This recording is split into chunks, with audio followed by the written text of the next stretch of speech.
A very good morning and thank you for joining us right here at NTV. My name is Victor Ngaroya and I am right here at the Kenyatta International Convention Center, KICC. And what is taking place here is that the Ministry of Education is holding a national conversation on the competency-based education CBE. And the main objective, according to the Ministry of Education, of this forum is to present and deliberate the reports from all 47 counties on the implementation of CBE in all the counties. Right about now, it is ongoing, and I would like to take you straight to the forum so that you can get a glimpse of what is taking place. Yes, it was there. Na kiatu namba 13. Twende kazi. Do you want to see how he did it? Okay, so public demand. I tell you, my brother, this is a serious public demand.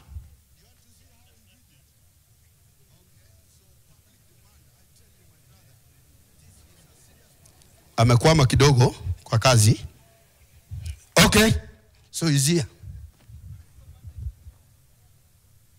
He's now at the Parliament building outside. So 3 minutes record best. Let's go. Track 2 straight. Hey, hey, and he's there. Kwani kuna nini? Sitwende bana. Harakisha. Ama nini? CDF. Kuna shida?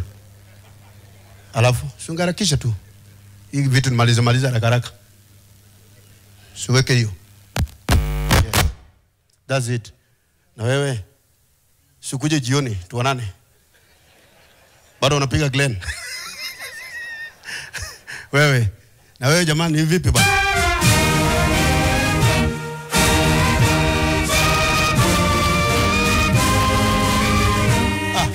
Madam Ekirapa, how are you? Hey, long time bana. Kuja sasa, piga simu, call me. Yes. Na hapa tayari. Abana niki. Na magari bali wako home. He was already there. Amekuja amemalizia. Ama namna gani? Okay. Now for the current one.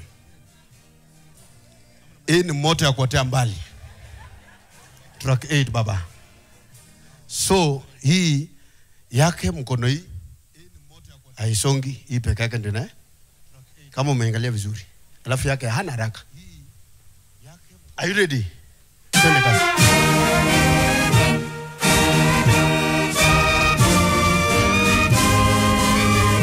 Haraka sana. Let's give a round of applause to the current president. Asante sana, asante sana. Thank you very much. Now, ladies and gentlemen, I think that was a transition, so the value and the virtue of marching is the same. It's just the same curriculum, but now what has changed is the condition of exercise. Ladies and gentlemen, let's give a round of applause. Tupige makofi pole pole, tukifurahi. Now, after tea break, I know you are more energized.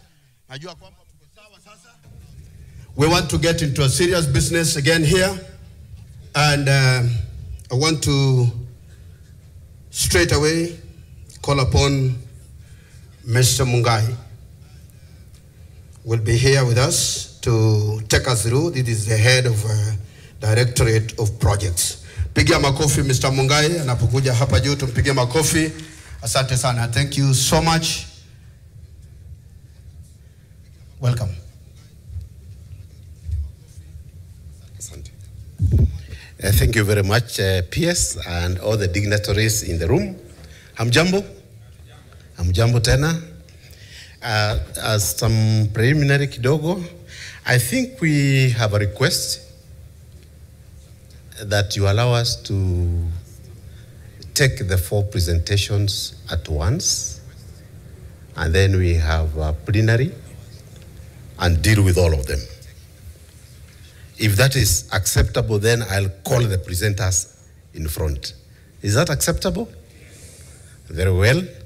And therefore, I am delighted to invite Dr. William Sugut, who is the head of the Directorate of Secondary Education here, and Professor Charles Ongondo, CEO KICD, and Dr. Nancy Masharia, but now represented by Peter Kega, Teacher Service Commission.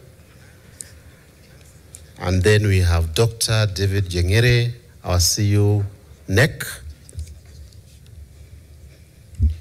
And the first to go will be Dr. Sugut, and Dr. Sugut is not new to us. We have worked with him, those in the field, as our very competent field officer, as a CD, and also as a regional director, and going up to become the director who is now in charge of that area. And I know as participants here, we are asking ourselves very hard questions. And we did have discussions with you when we came to the dialogues at the county level, and the issues of pathways. There were still people with gaps. He will clear that. There was a question of categorization of schools, and I know one of the delegates here raised an issue. Dr. Sugut will be also able to cover that. And what the parents are asking on a daily basis, the selection and placement of learners. How will it be done? He's going to be able to pronounce that.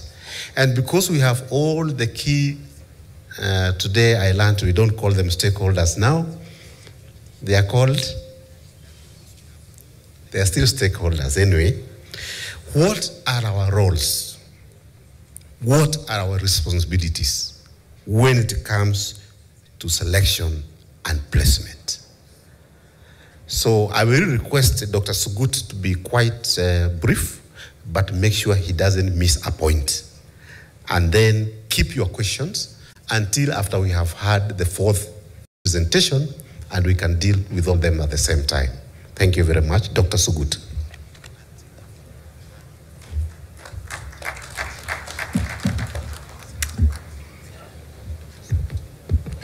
Thank you very much, Mungai. Our Principal Secretary, Ambassador Professor Bitok, our DG, our distinguished stakeholders, ladies and gentlemen, good afternoon. Allow me to quickly, because of time, and I know the timer will be on any time, that now address the question of guidelines for selection and placement of learners to senior school. As we are all aware, we have been able to carry out the county dialogues in 47 counties. We've also had the privilege of meeting the heads of junior schools in all the 8 regions.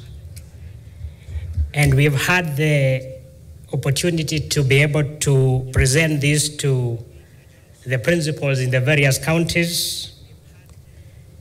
And given that our first cohort of the competency-based education learners are now in grade 9, we therefore need to firm up their transition to senior school. And therefore, that's what I will concentrate on this particular afternoon. The outline of this presentation will be a brief one. We will have a small introduction. I will look at the overview of the pathways at senior school, and then categorization of senior schools, selection and placement to grade 10, admission and replacement process, look at the automated system, and conclude with the roles and responsibilities of key stakeholders. And therefore, in a manner like jet-like speed, allow me then to be able to move directly to that, the next slide. We are all aware that the competency-based curriculum was rolled in 2017, and that the education reforms are founded on the national and international legal and policy frameworks. We are alive to the fact that we have a constitution. We also have the Basic Education Act 2013, which Professor Odore told us that is being amended, of course. We have the Children's Act of 2022, And as a country, we subscribe to Kenya Vision 2030 and the sessional paper number 1 of 2019, not to mention the Basic Education Curriculum Framework 2017, and that even as a sector, we already have in place the National Education Sector Strategic Plan running from 2023 to 2027. And we are also alive to the fact that learners are able differently. And therefore, the question of the sector policy for learners and trainees with disabilities is also relevant. The United Nations Convention on Rights of the Child and the SDGs, particularly goal number 4, which talks about quality education. And because we'll be handling massive data, we are also alive to the question of the Data Protection Act of 2019. In terms of pathways, which I know Professor Ngondo will still touch on, as children transit to senior school, we are aware that in junior school they are pursuing 9 learning areas. And when they get to senior school, the pathways will be 3. The pathways are arts and sports science, which will branch into arts and sports science. The second pathway is social sciences, which will get into the track of languages and literature, humanities and business studies. And then STEM pathway, which will entail pure sciences, applied sciences, and technical studies. The children who get to senior school will be able to pursue 7 learning areas or subjects, 4 of them being core. And of course, we will firm up these following the pronouncement by our Cabinet Secretary. That is the question of English, Kiswahili, community service project, and physical education. And then the 3 will come from the area of specialization. Now, in terms of categorization of schools, schools are categorized according to pathways, so that therefore we have triple pathway schools and double pathway schools. The combinations will be a school can offer STEM, social sciences, and arts and sports, or can offer STEM. STEM will be mandatory for all schools because we want to firm up TVET because that is where the country is moving to and that's where the world is moving to. Or you can combine STEM and social sciences. Then therefore, in terms of accommodation, you will have schools that are day senior schools, those that are hybrid in the sense that we will have those that are both day and boarding. And of course, you will have girls or have boys. And we are cognizant of the fact that there are special needs schools, which also need to be taken care of. The selection itself will be determined in terms of pathways, and you are aware of the kind of work that our quality assurance team has done, particularly to establish the capacities in the institutions with regard to what it is that they can offer, given the infrastructure and the capacity in terms of numbers. And the selection of pathways, subject combinations, and schools by grade 9 learners will go on. Now, in terms of selection on pathway, the learners will select 12 schools for their chosen pathway as follows. They will select 4 schools in first choice track and subject combination, 4 for the second, and 4 for the third. I will explain that in detail in a little while. Now, in terms of accommodation, out of the 12 schools, we expect that 9 will be schools which are boarding, and 3 of the 9 will come from the home county of that particular learner, and 6 from outside the county to take care of counties that do not have adequate number of schools in that respect. And therefore, they will also go ahead and select 3 day schools in their home sub-county of residence. Of course, we are aware there are schools that will do pre-selection, for example, Stare and the others, and therefore they will start and then the rest of the schools will be able to follow. For placement purposes, This will be based on the learner's choice in terms of pathways, tracks, and subject combinations. And in terms of merit, the learner's academic performance in grade 9, which will be cumulative, having undertaken grade 6 assessment, grade 7 and 8, and then grade 9, both formative and summative will count in that case. Equity in terms of balancing, the regional balancing will also be taken care of, and school capacity will be very, very important, at least to ensure that the space that is available is made use of in the respective schools. In that case then, to take care of equity, we will consider 6 learners per gender in each STEM track per sub-county who will be placed in boarding schools of their choice. That therefore means 6 times 2 times 3, that gives us 36. I think that is now where basic maths comes in.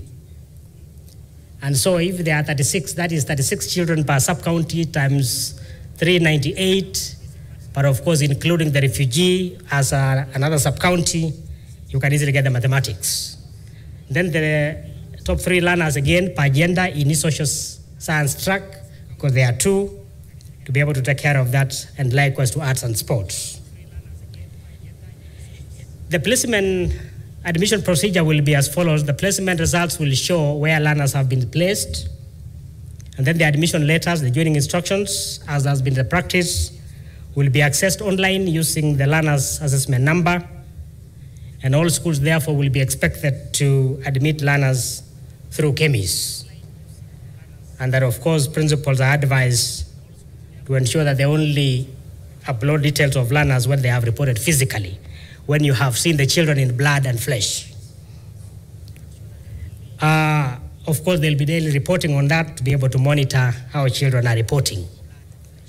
Replacements will be undertaken in such a way that schools with vacancies will declare, and those who wish to have any changes will be able to make those requests at least 2 weeks to the reporting date, which will be January.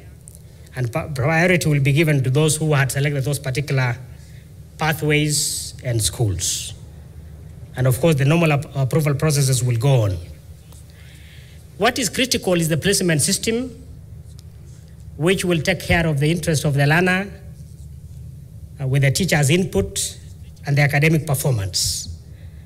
But in terms of step-by-step, the teacher who is guiding the selection will log in into the school's NAMIS account.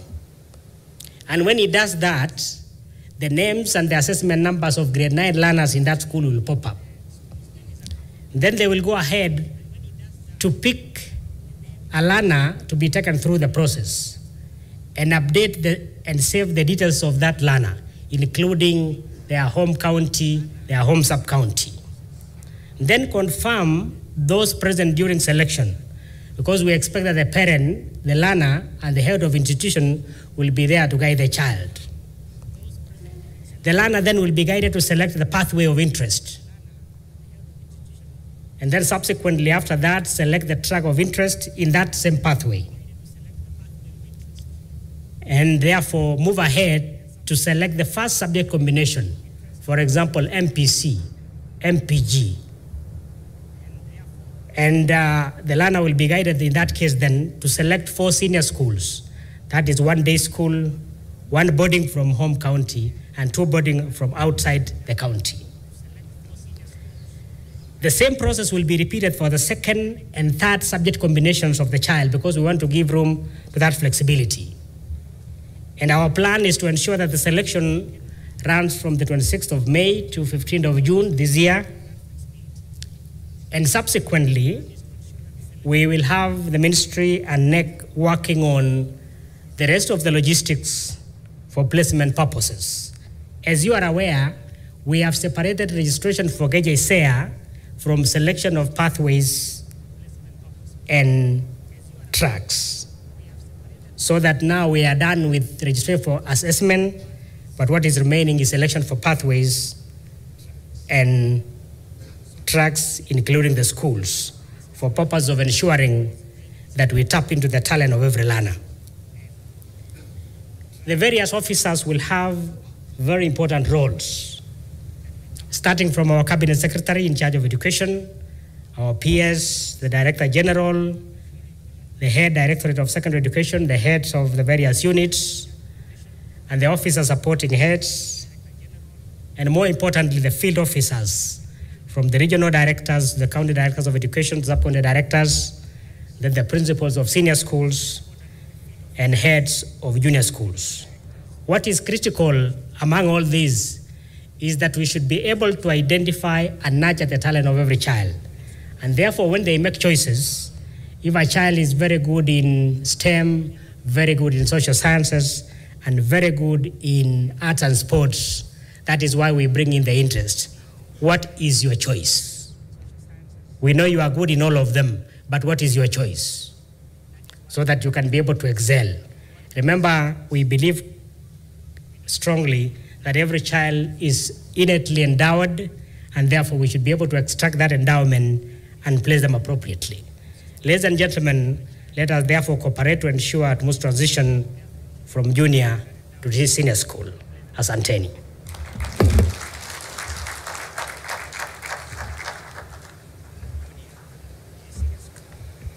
Indeed, that was jet speed. Let's clap for him. He even saved a minute. So immediately after Dr. Sugut, we'll have a household name, very experienced, Professor Charles Ongondo, the head, the CEO of our National Curriculum Development Center, which we ably call KICD, Kenya Institute of Curriculum Development, and who also sits in various boards and so has a wealth of experience, having been a board member of NEC, SEPU, Samastea, and has seen the path of this curriculum since we began CBC up to where we are now. We are talking about CBE, and we are very lucky to have him. We'll give you an opportunity to come and tell us a few things about organization of the basic curriculum. Thank you. Thank you very much, Mr. Mungai. Our Principal Secretary, all dignitaries and stakeholders present, good afternoon. PS, from the beginning, all presenters have talked about pathways, and so mine should be the shortest presentation in consistency with the DG's direction that we avoid repeating what others said. However, I still want to persuade the DG that from my pathway, repetition is an aspect of style. So, and it is a point of emphasis. But PS, I want to specifically thank you for laying emphasis on the system. Competency-based education is the system. And if there's one thing the stakeholders will take away from here, then it is the difference between a system and a curriculum. That within the competency-based education, we have the competency-based curriculum that the DG says is developed at the kitchen where I preside over. Then we have the competency-based education infrastructure that the Ministry of Education is responsible for. We have competency-based education pedagogy, teaching and learning processes that the Teacher Service Commission handles, and of course, competency-based assessment where Dr. Nyegere presides over. PS, what that does for us is that as KICD, it takes a lot of assumed responsibility away from us, because previously we have taken credit or blame for all those other aspects of competency-based education, where we deal with only one aspect. Two things I want to also mention before I repeat the pathways very, very briefly. One is that the essence of competence-based education generally, competence-based curriculum in particular, which underpins senior school being the last level of basic education, is underpinned by 5 principles. This is important because then it will underscore why we are talking about senior school. that a curriculum must emphasize the interests of the learner. And those interests are pegged on demonstrated potentials through the earlier levels of education. Hence, the pathways that we have to take care of the fact that a learner will be wired a little differently in terms of the preferred science. And I'm mentioning that science deliberately, PS, because research says we have 4 sciences based on the origin of the word science, which equates its meaning to education. That yes, we have the natural or physical sciences, which will be in STEM. We have the social sciences, where we are talking about our different pathways. We also have applied sciences, which in this categorization are put within the STEM, but we also have creative sciences. So research has proven that all learners ultimately are wired differently in those directions. Hence, the need to make sure that at some point in basic education, we give them an opportunity to specialize in a preferred science. The other point I want to make, PS, is that let us look at senior school in the context of what has gone on before. That we had a pre-primary school level where the focus was on interactive competencies. The learners have stayed with us at home. This is their first point of interaction with the rest of the world, and it is important that those interactive competencies are sharpened. After those 2 years, and at that pre-primary school, we are talking about age 4 to age 6. After those 2 years, then we have 6 years of emphasis on socialization, focus on socialization from grade 1 to grade 6. Socialization into the education system, socialization into the wider society. Then we had junior school, where we are transiting learners from. And the focus of junior school is interactive, is discovery, exploration. So that defines why this is the level where we have the widest range of learning areas. Learners have been given an opportunity to have a taste of almost all the learning areas before they can focus. Now, that progression in terms of focus, PS, is well informed through research and academic theory, particularly the works of Jean Piaget, because we are talking about a child from age 6 to age, from age 4 to age 6 at pre-primary, age 6 to age 12, then age 12 to age 15. Focusing a little more on the age 12 to 15 at junior school, that's a learner that I think, as DG indicated, is at a teenager, going through adolescence, and by way of their cognitive development is wired to think more of the discovery. So now, that slide is extremely exciting to us at KSCD, and I believe the entire sector, because now we can look at it and say, pre-primary school, done. The learners have graduated. Primary school, done. Upper primary, well handled. And learners have had a series of KPSEA exams. Today, PS, we can proudly, as a country, talk about joining the League of Nations, where CBE is the default curriculum, as you did indicate, and that 2025, we are talking about graduating our learners to senior school. That is a milestone because it has not been an easy journey getting our learners there in terms of the curriculum designs, in terms of the curriculum support materials. And let me take this opportunity to assure the country that even as we talk about joining senior school, grade 10 curriculum designs are ready and already existing in our website at the KICD. You can visit them and socialize. Grade 10 curriculum designs are also on the website as drafts, because we still want stakeholder input. And before the end of next term, we shall be uploading grade 12 curriculum designs as well. Now, coming to the tracks, on that slide, there are just two things I need to emphasize. That at the end of the day, when learners leave senior school, we are looking at seeing a person who is empowered, who is engaged and ethical. In very, very basic word spheres, we are looking for a learner who is able to apply the knowledge into some tangible human experience, a learner who is able to do.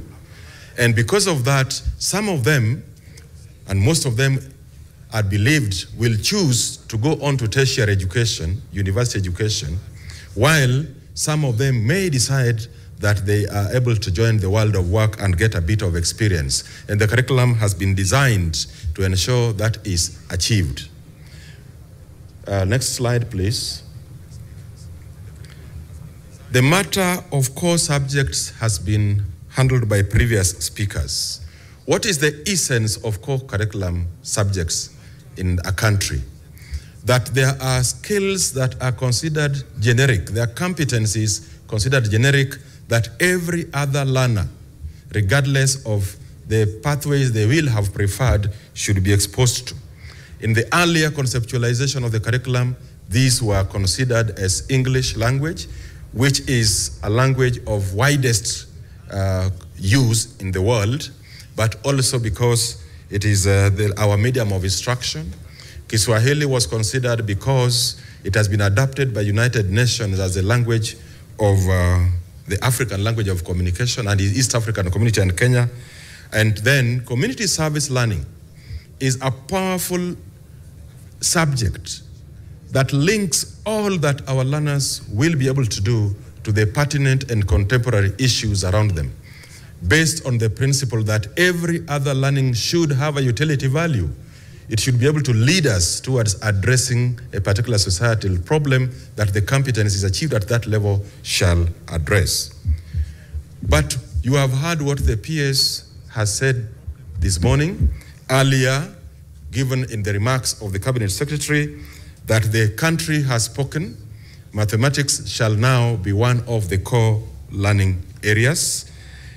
Our duty shall be to take it through the relevant processes, and I want to assure that by the time we get to 2026, we shall have a mathematics suitable for learners in STEM, and mathematics suitable for learners in the other pathways, complete with curriculum support materials. So that will take care of the core learning areas.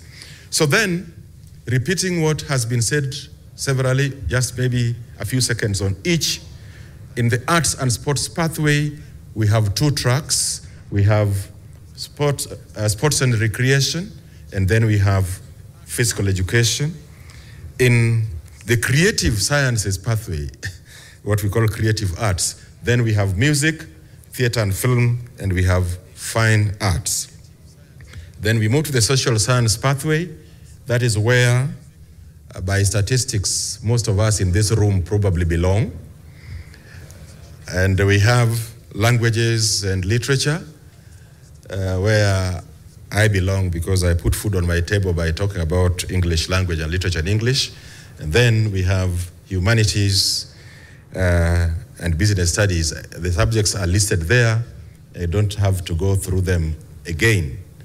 But while there, because I know this is being covered, may I, PS, with your permission, encourage the country that we have some foreign languages there, Arabic, Chinese, Mandarin, and we have French and German. This is one of those areas where we still have quite a lot of space in the job market. And we want to encourage colleagues, teachers who are here, and even parents, that we can advise our schools and our learners to take these areas because they are in high, very, very high demand. Let's go to the next one. That is the much talked about STEM. And PS, without repeating the learning areas there, all I want to emphasize is that other than media technology, marine and fisheries technology, all the other learning areas are in the current curriculum.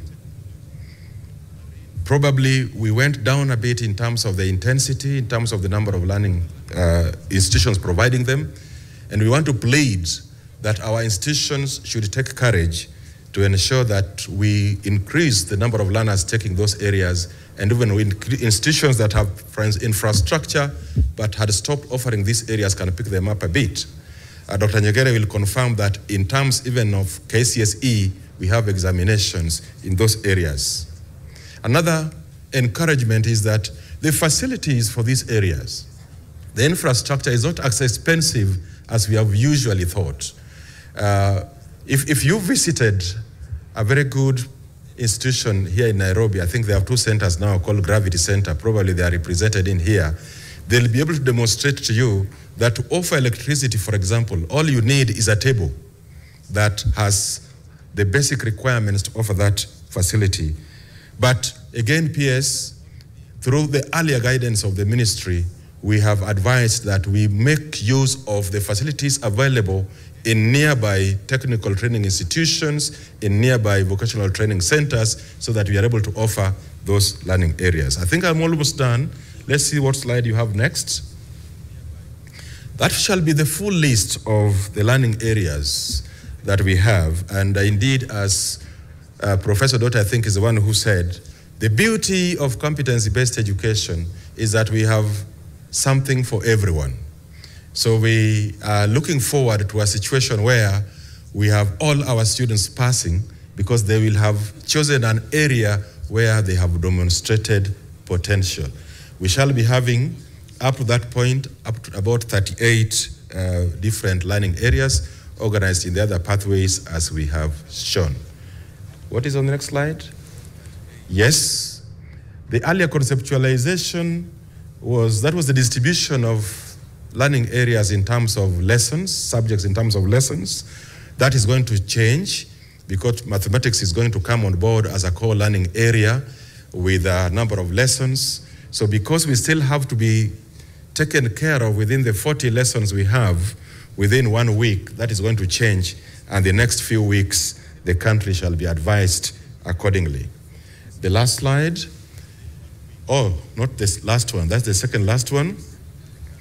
Yes, we are at grade 9 of junior school in the year 2025. I think the point to emphasize here, especially to my colleague and friend, Professor Ondigi, is that yes, the people are coming to you in the year 2029, and the universities should not be asking us questions that they should answer. How to prepare their teachers. The curriculum designs are ready for up to junior school, up to senior school. Please take time to study them and let us work together towards making sure we have teachers for those areas. And very, very finally, as has been emphasized by my leaders, the curriculum is never fixed on stone. It changes according to the aspirations of our country, and that's why this conversation is still very timely. For us, we are very receptive, as the DG emphasized. Any concerns that come up, we shall find ways of factoring them in the curriculum so that then we serve the interest of their country, the interest of the learner. Thank you very much for listening to me.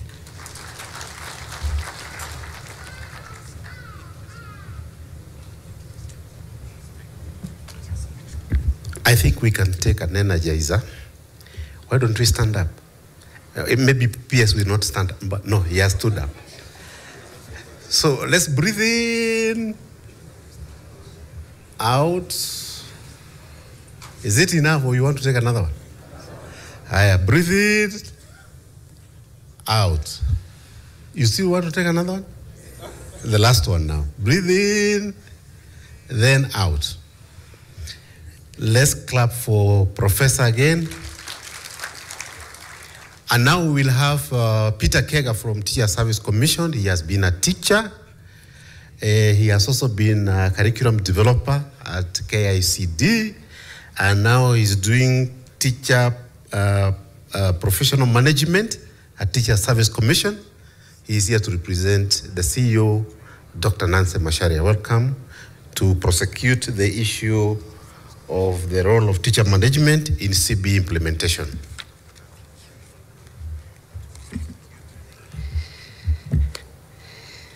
The Principal Secretary, Basic Education, Ambassador Professor Julius Bitok, the DG, Dr. Alia Abdi, esteemed guests, ladies and gentlemen, good afternoon. Allow me first to deliver the apologies from the Commission Secretary, Dr. Nancy Jerry Macharia, who was appearing before the Parliamentary Committee on Education, and therefore she could not be around this time. However, she is well represented by quite a number of colleagues. Kindly, whoever is there, if you are from TSC, kindly stand up so that we can show that the Commission is well represented. Thank you, have a seat. Mine is to just deliver what have been said to be delivered, but also to say that our business PS is very simple. We manage teachers. We employ and manage them. And without doing that, automatically, we cannot realize the curriculum as it is envisioned. And therefore, I'll go direct. I know there has been some issues, some questions that have been raised. I want to believe that maybe we are going to answer them as we continue. But if not, automatically, I'm sure I'll get an opportunity to respond to that during the plenary. Let's move. And it is important that I would want to just remind us of our mission. Our vision as a commission is actually a motivated, ethical, and globally competitive teacher. And of course, our mission is to regulate, maintain, and manage the teaching service through sound policies and operational excellence for quality teaching and lifelong learning. We continue. And of course, we do know that our mandate is very simple, as derived from Article 237 of the Constitution. And it is listed there from the issue about recruiting teachers. Of course, we know that we are coming here to tell us our role in the implementation of CBE. We recruit the teachers, we register them. Of course, before we recruit, we register. And to ensure that we register, we ensure that those people are qualified to teach, are qualified to implement the CBE. Then, of course, after we employ, we ensure that they conduct themselves well, and therefore we ensure that we exercise the disciplinary control over them. And of course, we are also supposed to review the standards of education as it is. Let's proceed. And therefore, ours is just to ensure that we implement our mandate. And it is important, if we may continue to the next session, the next slide, it is important to say that teachers are involved in every level of the curriculum cycle.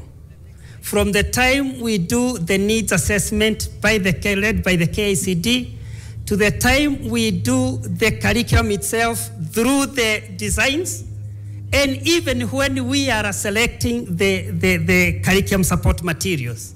And to ensure that then these teachers perform well, we have to do that by selectively nominating those who are qualified, ensuring that they also meet the integrity test as it is dictated by our Chapter 6 of the Constitution.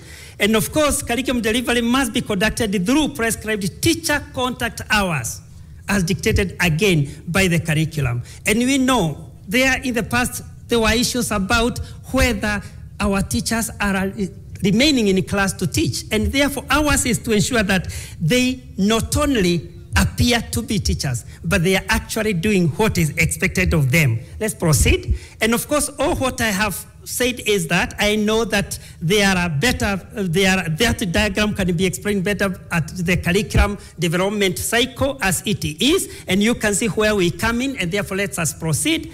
And therefore let us hit it where it is sweet, that we do the recruitment of teachers.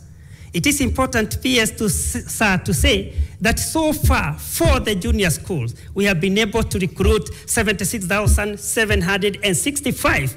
Out of these, 56,765 are employed on permanent and pensionable terms. I am talking about junior schools. And 20,000 are serving as interns. Definitely, a number of our teachers in primary schools are qualified to teach in junior schools, and therefore the commission has been able to ensure that those who meet the qualifications have been deployed to junior schools and to continue serving as teachers at that level. Let's proceed. And for us, therefore, to do that, what are we saying? I am sure that this diagram will be explained better probably by another presenter. However, as we look at the prescribed curriculum, the experienced curriculum, and the achieved curriculum, to ensure that there is a nexus, there is a relationship, it is one and the same thing. Therefore, we must ensure that our teachers are well prepared. Yes, the 844 is the system that has produced the bulk of the teachers that we are having. We are yet to get to the products, to the graduates of CBE from the universities and from the colleges. And therefore, what do we do if we proceed to the next slide is that we need to retool our teachers. And this is the difference, therefore, that we do expect, and I am a witness, from the time the issue of CBC, let me use that one because that's what we were talking about. From the time that idea came, KICD started interacting with the universities and the teachers' colleges and talking to them about what they should be preparing for. However, for the stopgap, we need to do the retooling. And this retooling has not been conducted by the commission. The commission only coordinate a multi-agency approach, which includes, if we may proceed, which may include all the organs that are represented here. The Ministry of Education, I said we go to the next slide. The Ministry of Education, we are talking about KISA, we are talking about KICD that prepares the materials that we do. We are talking about Semester and all the agencies that are involved. We work together to ensure that teachers are actually prepared and retooled as it should be. And therefore, we use a cascade model. What does that mean, therefore? If we may proceed, that at the highest level, we train ourselves on how we are going to train, which we call ourselves the master trainers. The master trainers then go to the counties and train the trainers, who then proceed together with the curriculum support officers, the sub-county directors, and the quality assurance officers at the ground. We train the teachers. That is the smart cascade model that we apply in training the teachers. And therefore, so far, if we may proceed, so far, as you can see, PSR, we have been able to train 291,134 teachers. And these teachers have been, as we can see, for primary schools, we have done 229,292. Junior schools so far,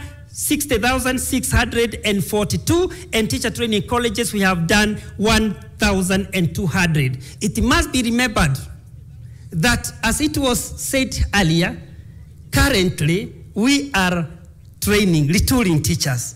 And therefore, this process will be coming to an end tomorrow evening. And I can assure you, PS, that by tomorrow evening, the numbers will have increased. A clap for the government because of provision of monies to do this. In addition to that, if we may proceed, in addition to that, of course, there is continuous professional support that has been offered to the teachers even after the training. There are some issues that we have had some cases, especially even during the dialogues, that probably this training is taking such a short time. It is too brief. It does not end there.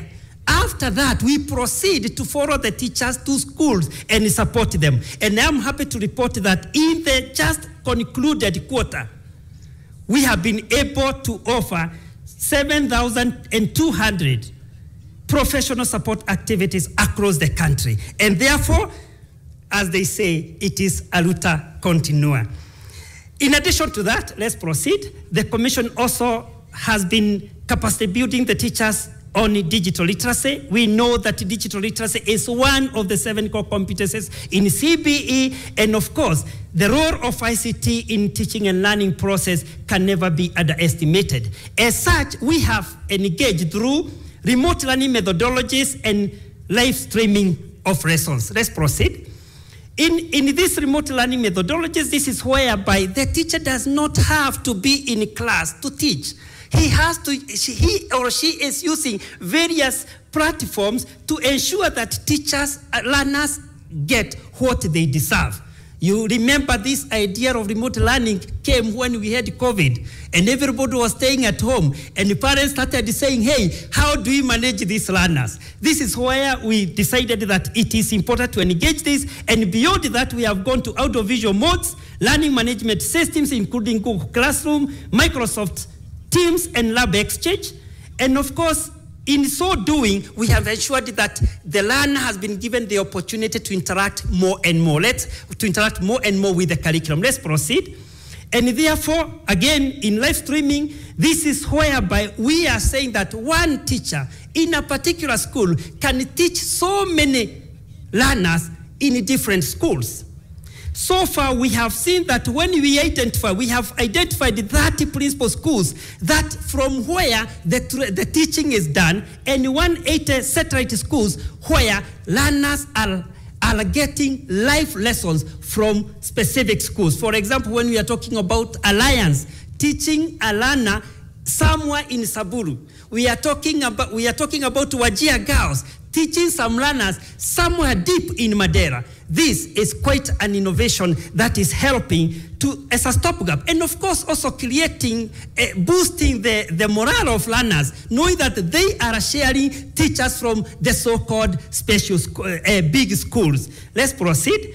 And of course, as it has been indicated, we have been able to train all those teachers. More than 1,000 have been trained on this. In summary, sir, it is important to state that establishing and maintaining a teaching service that is adequate to the needs of public learning institutions in Kenya, including appointment and deployment of institutional administrators, is one of our roles to ensure that CBE succeeds.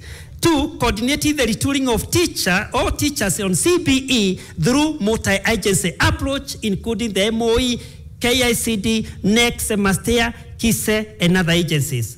The third one is facilitating professional development for teachers in the teaching service to ensure continuous updating of their competencies on more innovative approaches to teaching. And also finally, monitoring the performance and the conduct of teachers in the teaching service through TPAD system, and of course, elaborate disciplinary process for those alleged to act contrary to the code of conduct for teachers. Let's proceed. In conclusion, the Commission is committed to playing its role in ensuring that competency-based education is implemented as envisioned through innovative teacher management approaches. And further, we are determined to live up to our constitutional mandate and vision of a motivated, ethical, and globally competitive teacher. And we believe through that, CBE will be implemented successfully. Thank you so much.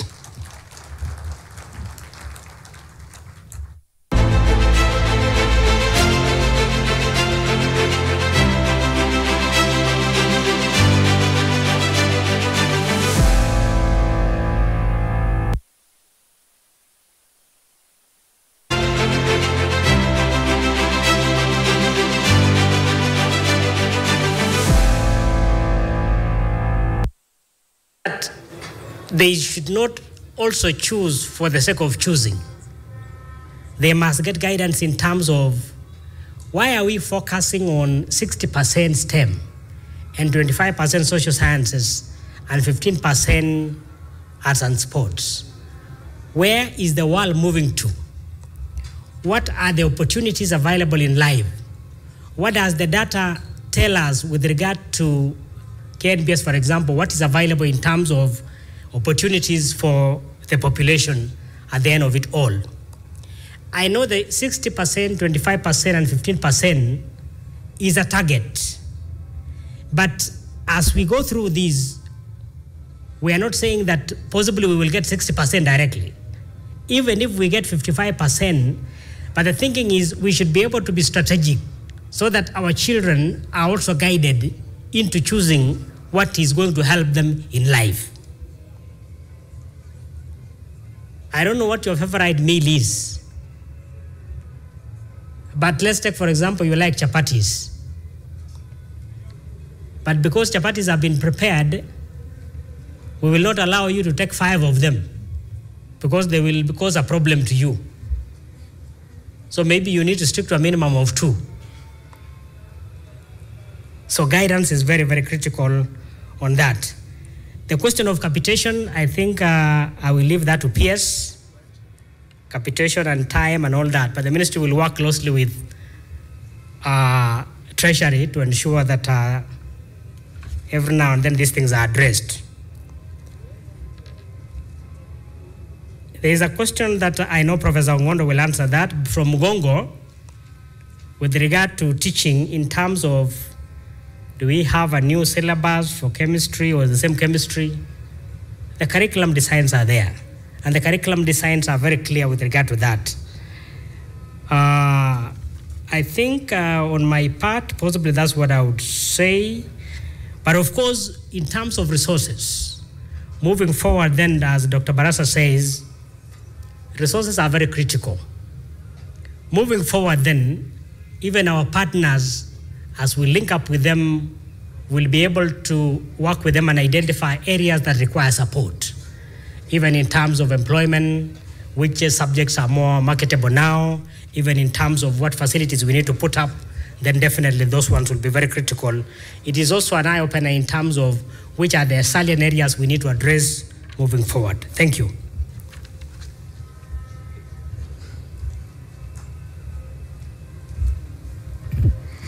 Please give Dr. Suguta a clap.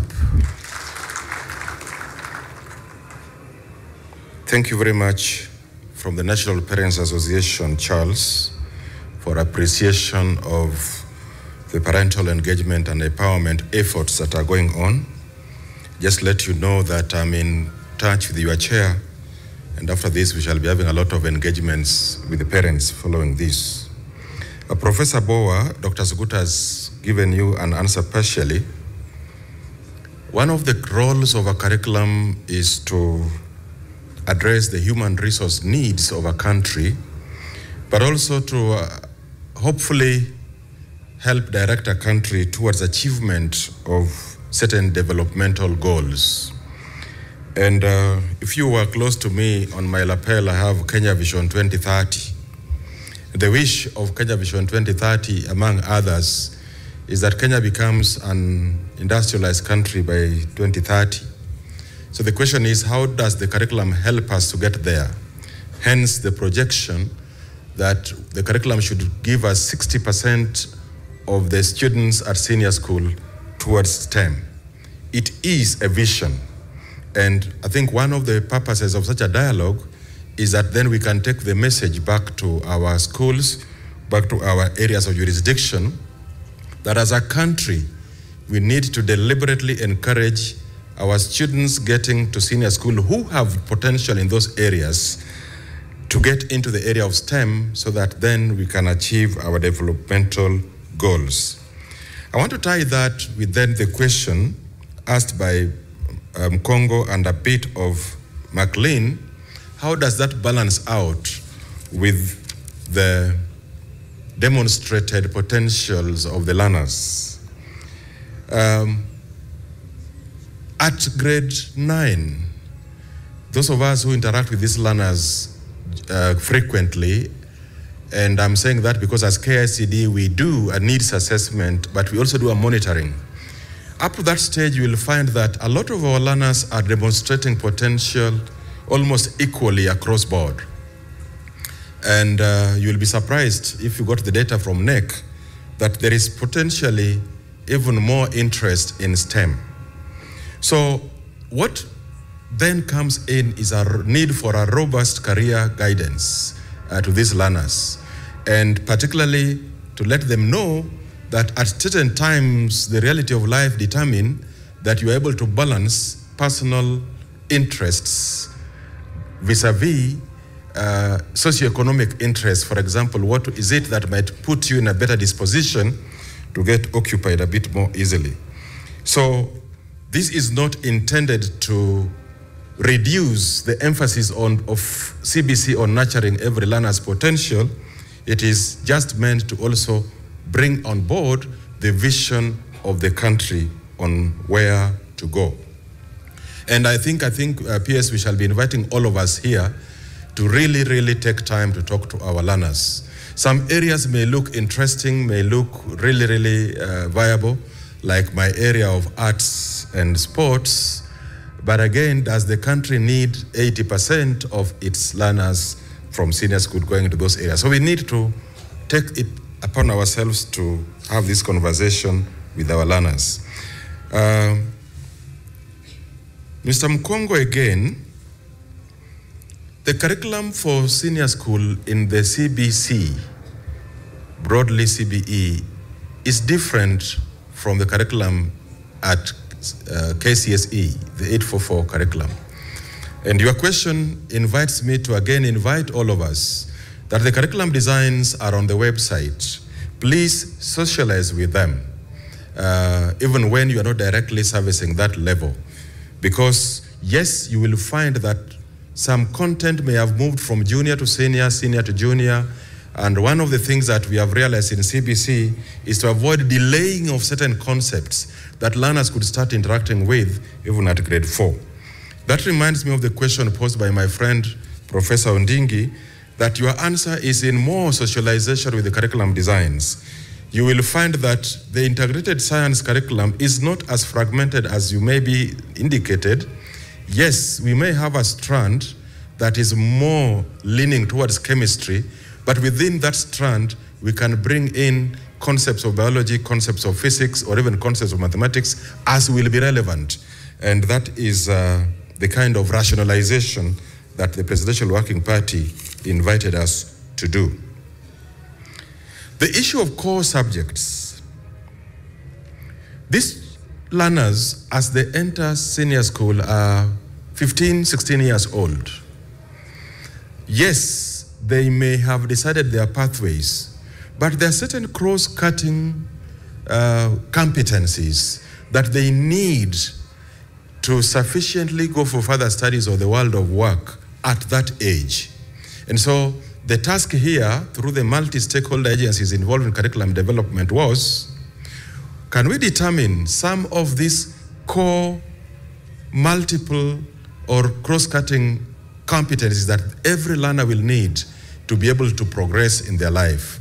And that's why English comes in, because English and Kiswahili, because we need the competencies of language, even to enable them study effectively.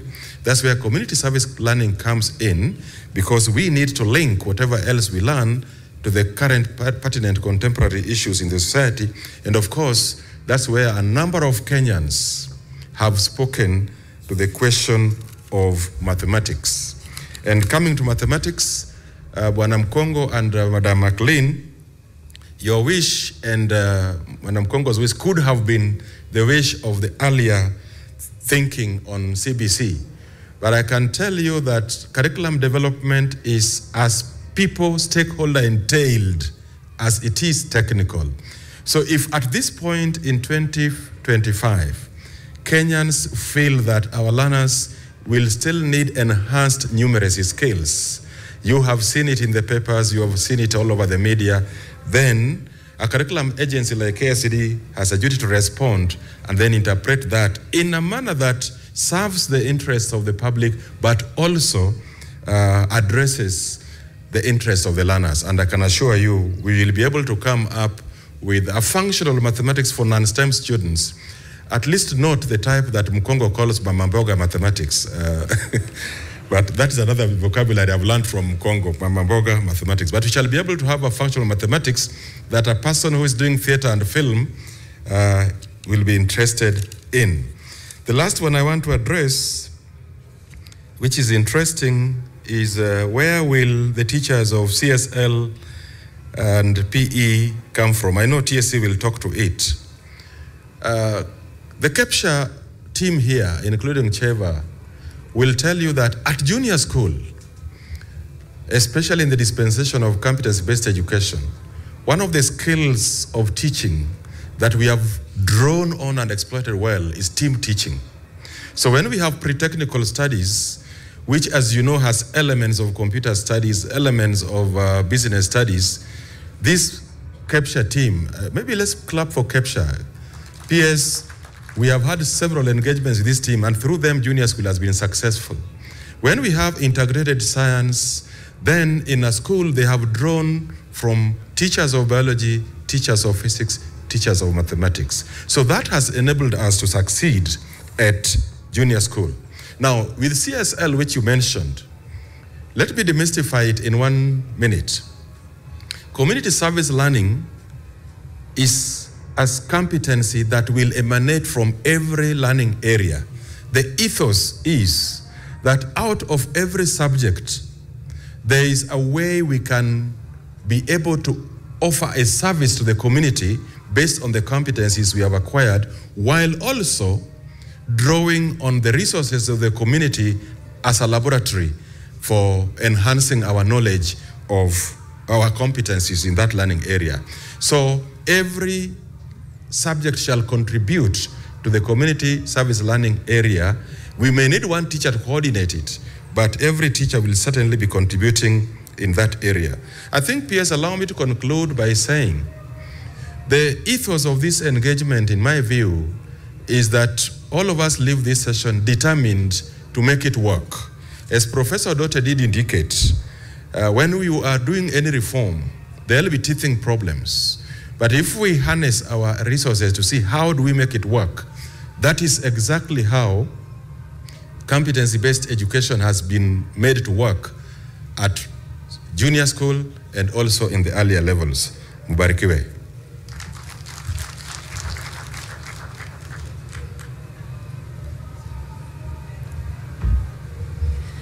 Good afternoon once again. Allow me to respond to a few issues that were raised. But as I begin, let me assure this conference that, yes, we are there. We are living up to the expectation and our mission and the mandate. I will attempt to respond to a number of what has been raised. Should I fail to respond to some, just know, because here we came to converse, that will be taken away for further consultation and action. First, from Madam McLean, you talked about school-based certificates, and I agree, the Commission has always been encouraging teachers to undertake further academic and professional learning. Through, of course, TPD, you know how far we have gone through the TPD. In the process, we are in the process of actually coming up with a learning management system, and as it is being developed, I can assure you that 10 modules are ready for uploading to encourage teachers to continue learning.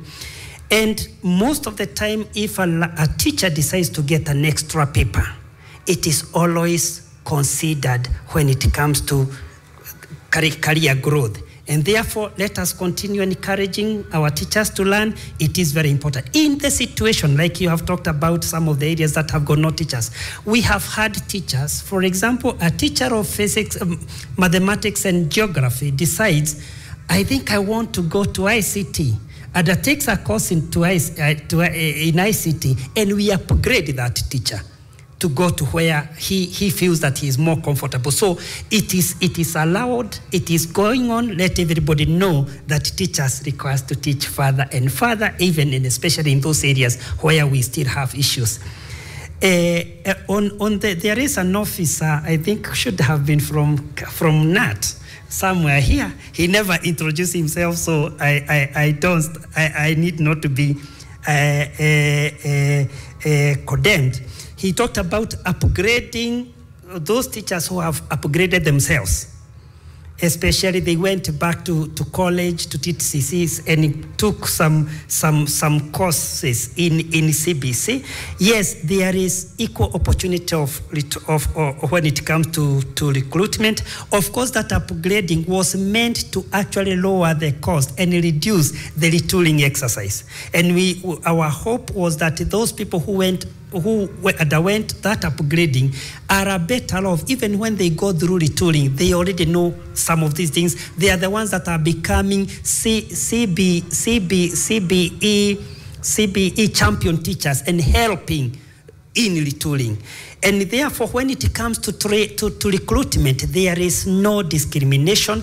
However, you must remember that we cannot discriminate a teacher who qualified through the old system. And even if when we have those CBE compliant through in-service, through pre-service, graduating, we cannot say that we will no longer recruit those who did not go through that, because that was their time. However, when we will continue and encourage them to upgrade, and when they get into the service, we will continue doing retooling to ensure that they are updated.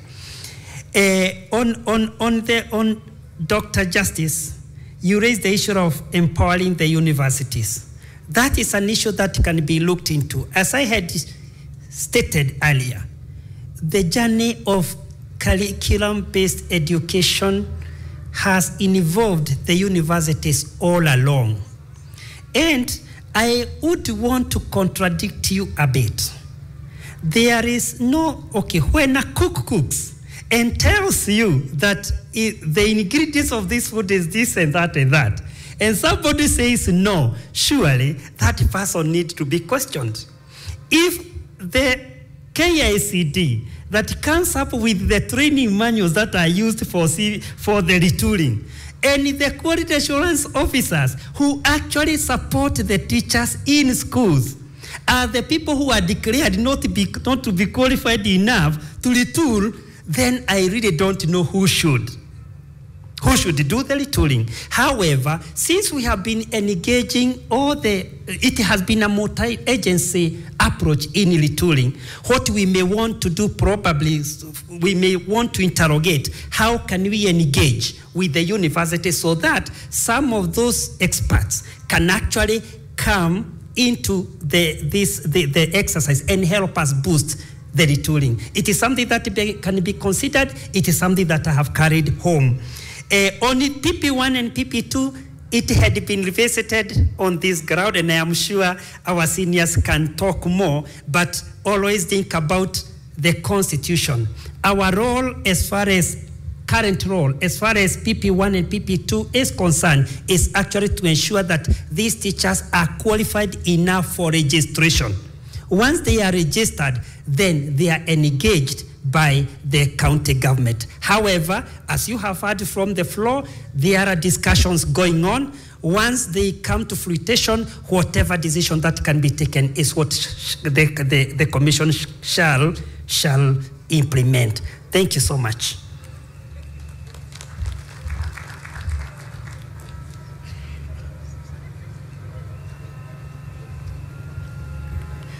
Mine are very few. The first one I've been asked to comment on is dual certification. I think the clock was moving too fast. For us, we are planning, conceptualizing and designing a dual certification in senior school, so that depending on the abilities of the child in senior school, those who are able, they can take up some dual certification that allows them to acquire competencies recognized by the industry, so that by the time they exit grade 12, they go straight into the world of work. I want to also comment briefly that we are the custodians of the performance of kids in junior school. And as I've shared with you the graph, there is absolutely no learning crisis in junior school. These kids have already done grade 7 school-based assessment. They have done grade 8 school-based assessment, and you have seen the curve. And those are raw scores. They have not been moderated by anyone. Further, Kenya participates in regional assessments, SACMEC. SACMEC brings together countries in Eastern and Southern Africa. And these kids who are in grade 9 participated in that assessment. And apart from small countries like Mauritius and Seychelles, Kenya was the best in that assessment. So there is absolutely no learning crisis. So, but you know, when we repeat a narrative too many times, we start to believe it. And I think we also start to affect the children, because if we adults keep repeating it and saying, you know, these kids in junior school are learning nothing, then the kids are watching TV and they are believing that they are learning nothing. So please, let's tamper our narrative so that we use facts, and the facts we are having are showing that these children, there's no learning crisis. This year, we are also going for the first time as a country to undertake PISA assessment. PISA is administered across the whole world. In Asia, Europe, North America, everywhere in the world. We are going to participate in that assessment. And we will be able to tell whether our children are having the kind of learning crisis that we are talking about. But I can assure you, up to now, from their performance, we have not seen any crisis. On the question of KCSE, we have the last KCSE in 2027 that will be done by the students who are in Form 2. And we will prepare an advisory brief to the ministry so that we can be guided on whether we can have an extra year for those who may wish to repeat or those who may have missed out to sit for the 2027. But I want to encourage Kenyans, please, let's not wait for 2027 to create a crisis. If anyone has an issue with their KCSE performance, please register now. Don't wait until 2027, and then we have a registration of maybe like 2 million people, and we are unable to administer the exam. So please, if you have someone who has an issue with their KCSE, tell them they have this year, next year, and 2027, and not wait necessarily for the ministry to issue some advisory on an extra KCSE. Thank you.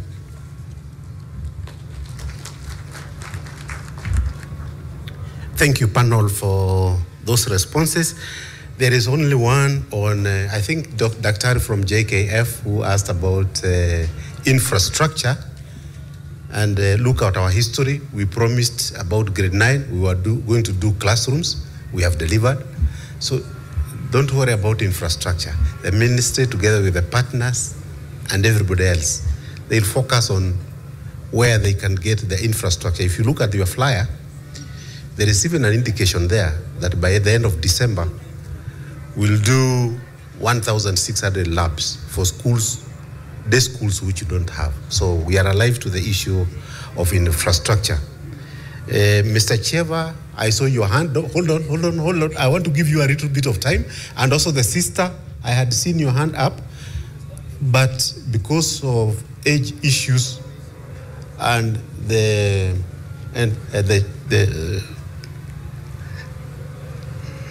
our guy is here, the MC, I asked him to help us to shake a leg a bit, and the panel is going to remain here for about 3 minutes, and then now we can come back and we can do 1, 2, 3 more questions. So Cheva, usione kama nimekukata, tuko sawa.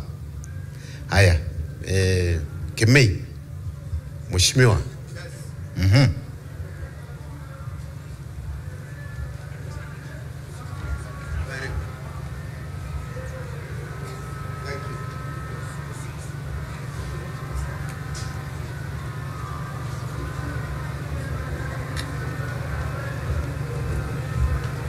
Thank you so much.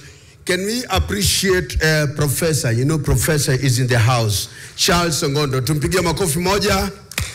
Now we have to appreciate again Dr. William Sugut, who is here. Makofi ngine.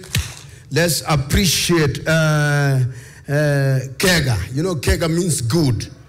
Kega from TSC. Piga makofi. Let's now appreciate again Dr. Njegere. Dr. Njegere, tumpige makofi. And then finally, the moderator. This is the head, Directorate of Projects, all the way. Yuko hapa na umeona amefanya kazi mzuri. Tumpige makofi. Now, English is a very technical thing. Professor has told us that what is the spelling of enmity? Sincerely speaking, what is the spelling of enmity? There's a word there's a letter that is missing. Which letter is missing there? It's a what? E. And we are told this is enmity. Now the spelling of enmity, there's a missing letter. Now pronunciation. Pronunciation. There's also a letter that is missing. And the letter is which one? It's not an A. It's an O. The letter is an O. And I was told also in English that if you say, I can be able to come, that is repetition. Can means ability. And ability means you can. So you say, I can arrive. Or I'm able to come. But when you say, I can be able to come, that's a repetition. Now in Swahili again, kuna shida. Waswahili walisema. So the way you say it in Swahili. When you go to Nyanza region and tell the students there, tafadhali, kanusha sentence, Uduri amekataa kukula samaki. The students will be up in arms. Uduri gani? Huyu, baba yake ni fisherman. Mama ni fisher lady. Uduri atakataa kukula samaki namna gani? That is very irrelevant. You know, when you go to that region. Or you go to some region here. So, DJ, I want us to move slowly. You know, we have appreciated you already. And we know the best communication that people can do. Naona kama enmity na tuchanganya. But when you put the song, we call my dear to the sere, everybody wakes up and dances, irrespective whether you understand. We call my dear to ama usikie palenguja mnyetko ginewe. You know everybody. And that is still music. You know that's music. Some people run away from the dance hall and they say, what's happening? Do you see a bomb? They say, no, come back. It is a climax. Everybody runs away and it's still music. And these are the people who have music, especially from Kongulo Kwangala. They have music climax to climax. Climax to climax. Watalazia ka mama eka okia chaloki nekenene nato endete koesa waendete Mombasa na mau osanye vio. And you know it is music. So you ask what time is the climax? They say it has already started. But now the people from Nyanza region, I tell you, those people are real software. The hardware is missing there. Software, even the music. Hey, DJ, are you ready? Are you ready, my DJ? Give me some song, man. Yes, that is the case. But you know, for that song, you have to dance on your pocketing. I know, let's clap. Let's put our hands together. Let me see you raise up. Let me see you raise up. We come India to the sere. We come India to the sere. To the akene maisano maya. To the akene maisano maya. And watch your phones, eh?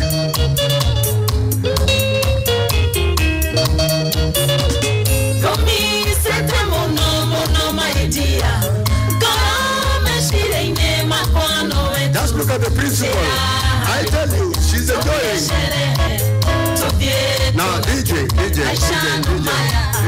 Now, no, you just stand up that way. Because we are almost going for lunch, maybe probably after this. We want to exhaust all the energy.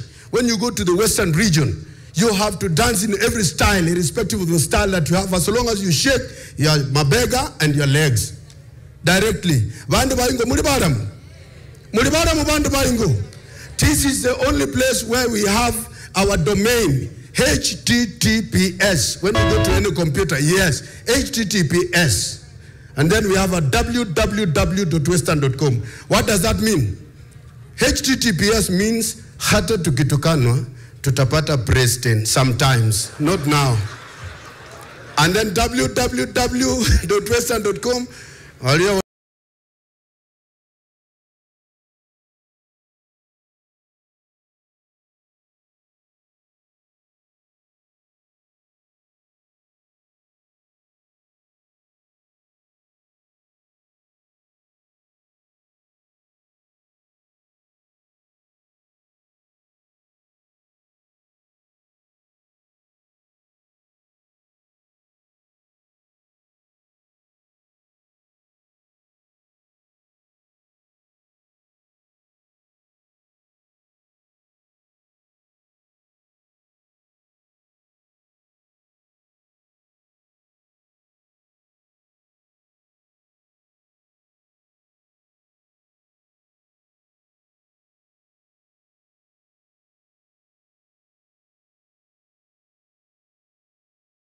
Energy. Please. And I've seen people from Nyanza region. Erokamano waro moko dikabuono. Watu uko taka Nyanza region, I'm telling you. Talk about one person. Ongea kuhusu baba and everything will be very straight. Ama namna gani? Wanasema sandantin tukuo kaki. Hata kama sindano ni kidogo inashona kaki. Ama wanasema apoyo tintogo rude. Sungura ni kidogo lakini nasa nini? Mapacha. Twende kazi DJ. What's up? Yoni pole pole from the Nyanza region. Pole pole.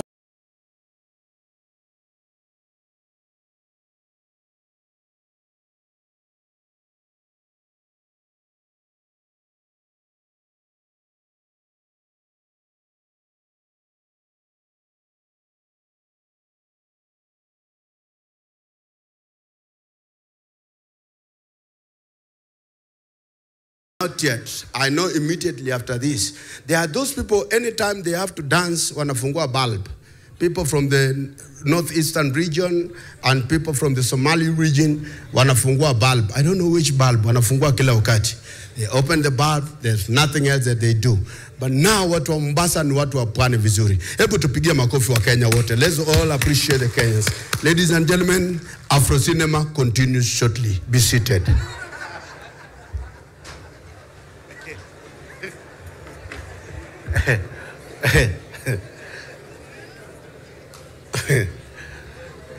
They were waiting for Kungulu Kangala. So now, let's have Cheva, and then the sister there, and two more, and then we can see how to go about it. Oh, kuna wengine wako mbali sana. Somebody to see them and visit them there. Wawili. Let's go. So thank you. Yeah, this is Cheva again from Kepsha, the National Treasurer. Mine is on this conversation, ask the TSC whether they are aware of the teething issue. And thank you, Prof. Ogondo, for telling us some of these are just teething issues. They are not the main issues. The teething issue of the scarcity of teachers in the creative arts. I'm talking music, drama, film. It's in the learning designs, and yet so few teachers can teach it. In actual fact, my employer, none of the teachers you are giving us from the university, at least in the region where I am and I'm in Nairobi, and the ones I have seen, I'm the National Treasurer of Kepsha, is coming specifically to teach drama or film or even dance or PE. Very few are coming to teach PE, if any. And so we're asking ourselves, and you may need to ask me, who is teaching these learning areas? And I give you the answer. It is the old veterans like yours truly speaking here, and I'm 57, and guys of my age mates, those of us who left PT College in the 80s and early 90s, when 844 was 844, as it was intentioned to be. And that tells you that in 3 years we'll be exiting. And we may lack these teachers to teach creative art. And this is a beautiful space. We were in Nakuru the other day with Professor Ngondo here, and we saw the budding thespians in drama, in the National Drama and Film. And there are wonderful students coming up, taught by these aging teachers. And so my question finally is, what is the TSC doing, or could you now be planning to fast track and find a way of prioritizing teachers of creative arts, specifically in film, music, drama, and PE? And number two, I was to try direct this to the PS, and this is an observation and a compliment. You gave us your audience the other day as capture executive in your office. Thank you very much. And the issue was NEMIS. I'm surprised this word has not, this acronym has not come up today. And in NEMIS, we presented the big challenge and you promised action.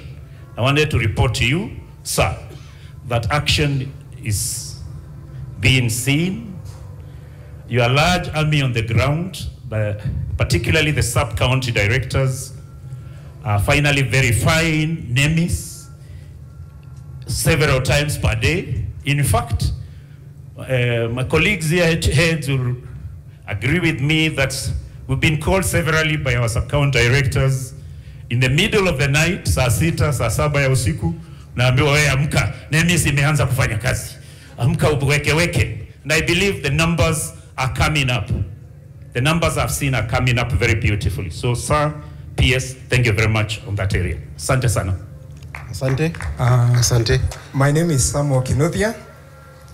Kinothia is the National Vice Treasurer of the Kenya Private Schools Association and also the Chair of the Kenya Private Schools Association, Kiambu County. Dr. Sugut has answered the question on placement, but I want clarity from him, and especially on the learners from private institutions. I remember in 2022, before we decided that there should be a high school in primary schools, what we had done is that we had created a choice for those learners in private primary schools to choose a private school from the NEC portal. And I believe that is what should happen even as we transit these learners into senior school, that the learner should be given a choice also to select a private school from the NEC portal. My second question still goes to Dr. Sugut. We appreciate that affirmative action must prevail. But I want Dr. Sugut to come clearly and say that affirmative action will not be used to disadvantage learners in private institutions. Thank you.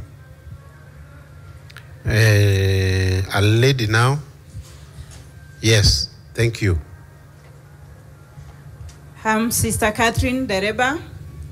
With my colleague here, we are representing KCCB, Commission for Education. Our first question is on the core subjects.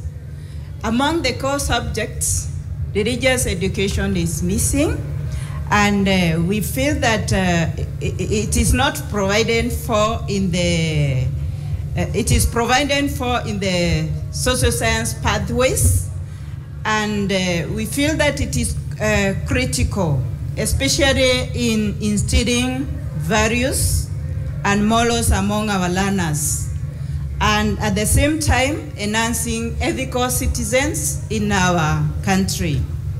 So we recommend that CRE be compulsory at all levels of learning. Secondly, the teaching of PPI. It is timetabled in PP1 to grade 9. And in senior secondary is not timetabled. Yet, we feel that it also helps in formation of our learners and character formation, as well as enhancing their faith. So we recommend that this subject be timetabled in our timetables. Thank you, and my sister has an additional one. Sister Stella Gavirwa from KCCB. Mine is just one, and to enhance on what has been asked. It's about the introduction of the hybrid schools, and we feel that this is likely to compromise discipline in our school. So in simple terms, we request or recommend if we could just have the boys/girls, alternatively day boarding schools, just as it were like before, and not hybrid. Thank you. Now that side mulikuwa wengi sana, so wacha tuongeze mmoja tu that side. Thank you very much. My name is Gerard Moade. I'm a teacher. I also represent NAT Nairobi branch.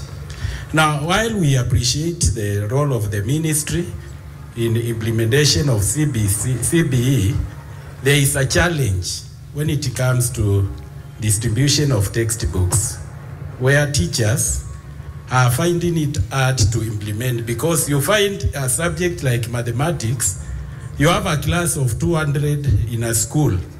Each class is given 100 textbooks.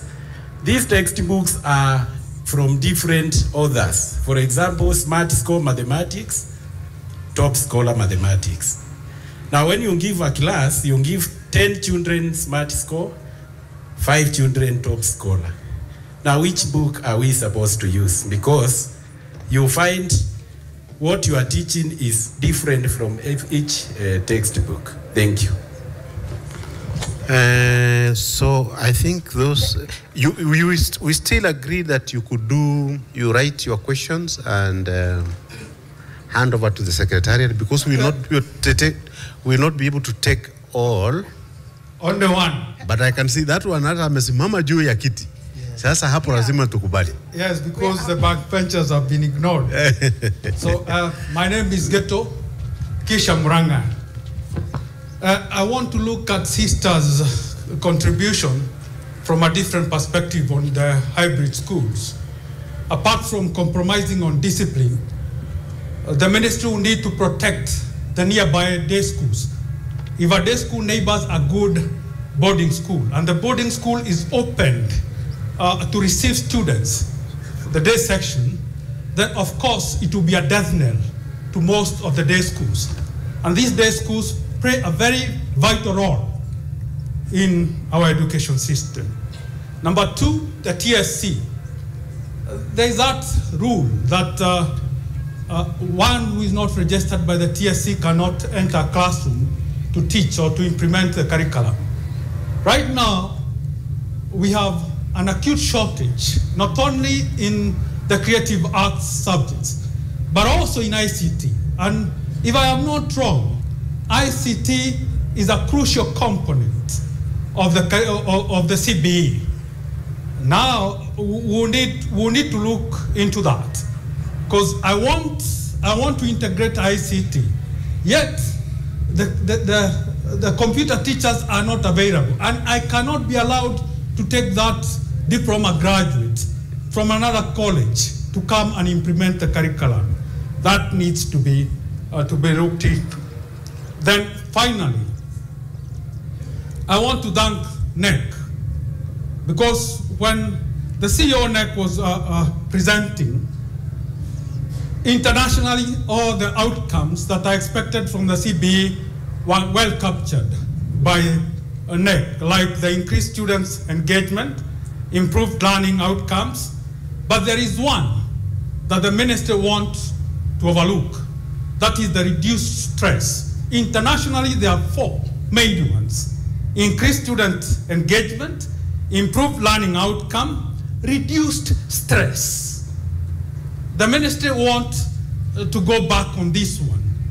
When you come in and make mathematics compulsory again, and these people have elementary mathematics at the primary level and the junior secondary level, then you tell somebody who wants to be a footballer or who wants to go and be an actor out there to go and start learning the matrices and the mantissa.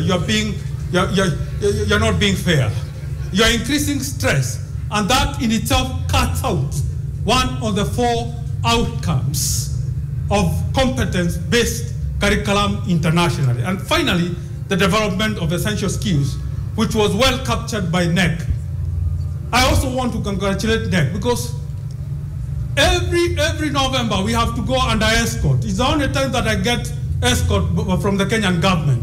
2 policemen, one on this side and another one on this other side. I am happy. At least to know that NEC can trust me, because they cannot even trust me with my phone. I cannot even be allowed to be with my phone during exams. Now I'm happy at least to know that the CEO NEC knows the stress that we go through. Thank you very much. Finally. Thank you, Gito. I'm sorry if I had not seen you, but you have raised your points. We have heard them. Now, what to this side, they will feel we are also not seeing them. Yes. Is there a hand up somewhere? Yeah, please go ahead. Thank you. My name is Rose Ete, CEO, Kenya Private Schools Association. Just a rejoinder to what the Treasurer Kepsha had to say as regards to the teaching profession. We currently have so many experts in the market who can handle different areas of learning on different pathways. What is the easiest way, according to TSC, that can these experts come in and have join in the teaching profession? Because we know what is making them not be able to come into this profession is just certification or the TSC number. Can they be allowed, or what is the easiest way that they can be incorporated in the teaching profession? Secondly, my question also goes to TSC. Do we have a framework in place to just check on the effectiveness of the retooling programs that do happen countrywide? How do we check on this effectiveness to ensure that teachers are properly retooled? And finally, can we have recognition of prior learning for the teaching profession, especially as regards to subjects like arts and sports, music and drama festival, because this is already happening in the country locally by the international schools. Thank you. I think, and I like the way DG summarized it in the morning, this conversation, it has to be continuous. You can see DG, there are so many people who want to ventilate and reflect on some of the issues that have been canvassed here. But we also are alive that we cannot be able to give opportunity to all of us in terms of airtime, but you can pass your questions to us and we see how best we can respond to you. For now, I would request that we allow the panel to not respond, to just reflect over the issues that have been raised. I can see one here, which I'll give to Professor Ngondo. So I'll not ask him to come in first. So it means I'll ask, I think this time Kega received quite a good number. So Kega, you may want to come in first.